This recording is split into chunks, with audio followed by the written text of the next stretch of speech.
కాకపోతే నడు, అది చేత కాకపోతే పాకుతూ పో, అంతేకాని ఒకే చోట కదలకుండా ఉండిపోకు. ఉద్యోగం పోయిందని, వ్యాపారం దెబ్బతిందని, స్నేహితుడు మోసం చేశాడని, ప్రేమించిన వారు వదిలి వెళ్ళిపోయారని అలా ఉండిపోతే ఎలా?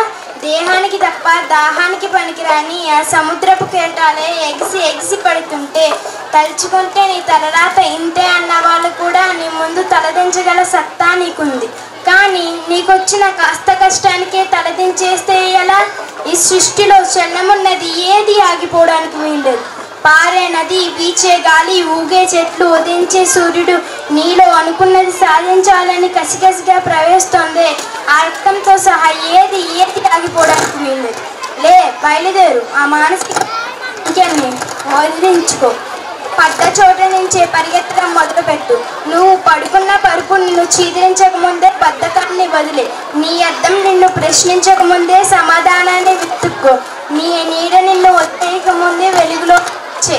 మళ్ళీ చెబుతున్నా, కన్నీరు కారిస్తే కాదు, చెమట చుక్క చిందిస్తేనే చరిత్ర రాయగలమని తెలుసుకో.